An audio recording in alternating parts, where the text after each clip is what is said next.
हरिओम, जय श्री राम। श्री कृष्ण जन्माष्टमी निर्णय कैसे करें?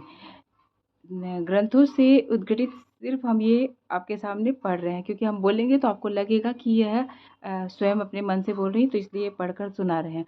आज अष्टमी तिथि है, कृष्ण पक्ष है, भाद्रपद मास है, रात्रि में जो रोहिणी नक्षत्र है जिस समय मनाया जाता है, इसलिए आज के दिन अर्थात 6 तारीख को ही कृष्ण जन्माष्टमी है।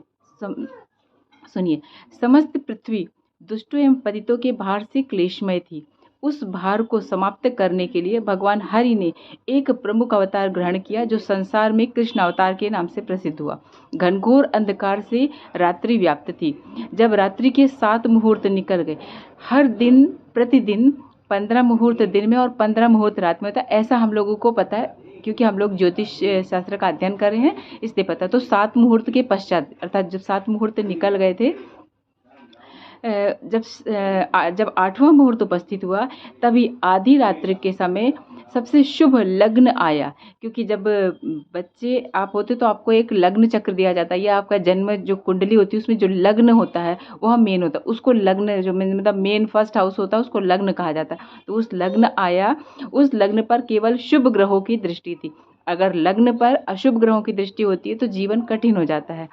रोहिणी नक्षत्र था। भाद्रपद मास को कृष्ण पक्ष की अष्टमी तिथि के संयोग से जो जयंती नामक एक योग उत्पन्न हुआ था, तब अर्ध चंद्रमा उदित हुआ। तो उसी समय लग्न की ओर देखकर भयभीत हुए आदित्यादि सभी ग्रह अर्थात जो नवग्रह हैं, सूर्य, मंगल, चंद्र, बुध, सारी आकाश में अपने गति के क्रम को लांघ कर मीन लग्न में जा पहुंचे थे। सारे ग्रह मीन लग्न में पहुंच गए थे।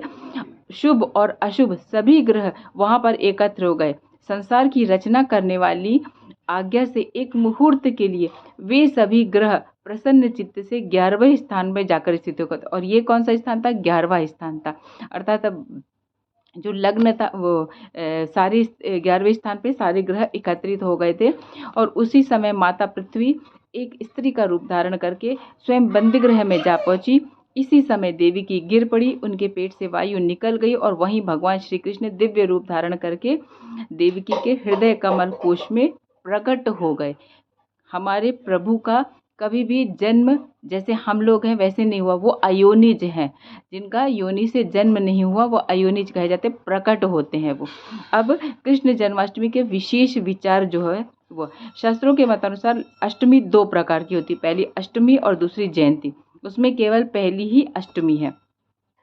ब्रह्म पुराण के अनुसार भाद्रपद मास के कृष्ण पक्ष की अष्टमी को देवकी के पुत्र उत्पन्न, मतलब भाद्रपद मास हो, कृष्ण पक्ष हो, अष्टमी तिथि हो, यह रोहिणी नक्षत्र होना चाहिए। शास्त्रों के मत के अनुसार दिन या रात में कला मात्र भी यदि रोहिणी नक्षत्र हो, विशेषकर चंद्रमा से मिली हुई रात्रि हो, तो हमें उसे रोहिणी नक्षत्र युक्त कृष्ण जन्माष्टमी मनाना चाहिए। कृष्ण पक्ष की जन्माष्टमी में यदि एक कला भी रोहिणी नक्षत्र हो तो उसकी जयंती नाम से ही संबोधित किया जाएगा। अतः इस दिन उपवास या व्रत करना चाहिए। कृष्ण पक्ष की अष्टमी रोहिणी नक्षत्र से युक्त भाद्रपद मास में हो तो उसे जयंती नाम वाली योग कहा जाता है।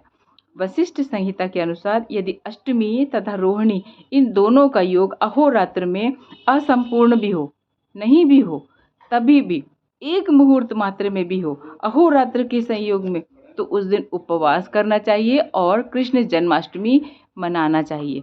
तो यह निर्णय हो गया कि कृष्ण जन्माष्टमी आज 6 तारीख की ही है। आप सभी को कृष्ण जन्माष्टमी की बहुत बहुत शुभकामनाएं। भगवान श्री कृष्ण की कृपा आप सब पर बरसते रहे और आप सब उनके कर्म योग से प्रभावित हो। कृष्ण जी का बहुत गलत रूप लोग बस रासलीला रचाने वाले 16,000 स्त्रियों के पति के रूप में जानते हैं उनको। कृष्ण जी को अच्छे से, उनके जीवन को अच्छे से अध्ययन करिए, पढ़िए। कृष्ण जी जैसा कर्म योद्धा तो था ही नहीं, कर्मवीर, कर्म योगी और योगेश्वर श्री कृष्ण है। तो उनको शत शत नमन। और उसके बाद आप सबको कृष्ण जन्माष्टमी की बहुत बहुत शुभकामनाएं। सबके घर में मंगल हो। हरि ओम।